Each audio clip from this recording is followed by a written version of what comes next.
Welcome to the tips and trick star. আমি আজকে দেখব কীভাবে উইন্ডোজ 10 অ্যাক্টিভেট করতে হয় কোনো প্রকার অ্যাক্টিভেশন কি ছাড়াই। আমার এই কম্পিউটারটি উইন্ডোজ 10 কিন্তু অ্যাক্টিভেট করা নাই। তো চলে আসুন দেখে নিই কীভাবে আমরা উইন্ডোজ 10 অ্যাক্টিভেট করব কোনো প্রকার প্রোডাক্ট কি ছাড়াই।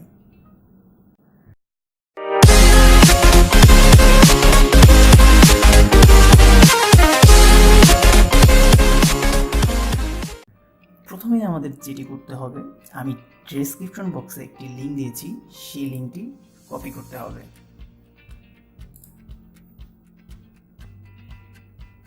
সেই লিঙ্কটি কপি করার পর ব্রাউজারে পেস্ট করব এবং এখানে কতগুলো কোড দেখতে পাবো এবং এই সম্পূর্ণ কোডটি আমাদের কি করতে হবে, কপি করতে হবে।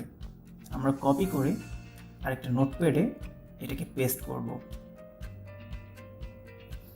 নোটপ্যাডে পেস্ট করা হয়ে গেলে আমরা এই ফাইলটিকে সেভ করব আমাদের ডেস্কটপে। তবে অবশ্যই মনে রাখতে হবে এটা যাতে .txt ফরম্যাটে না হয়। তো আমরা ফাইলটি সেভ করলাম উইন্ডোজ 10, আর এটার ফরম্যাট হবে .cmd। আমি আবার বলছি .cmd ফরম্যাট, এবং এটা .cmd ফরম্যাটে আমরা সেভ করব ডেস্কটপে। এবার ডেস্কটপে যে এটাকে ওপেন করতে হবে রান অ্যাজ অ্যাডমিনিস্ট্রেটর মোডে। যে ওপেন করলেই আমরা দেখতে পারবো একটা প্রোগ্রাম রান হয়েছে, এবং আমরা যদি এখন এখানে লক্ষ্য করতে থাকি দেখবেন ম্যাজিক, জাস্ট কয়েক সেকেন্ডের মধ্যেই আমাদের এই উইন্ডোজ 10টা অ্যাক্টিভ হয়ে যাবে কোনো প্রকার প্রোডাক্ট কি ছাড়াই।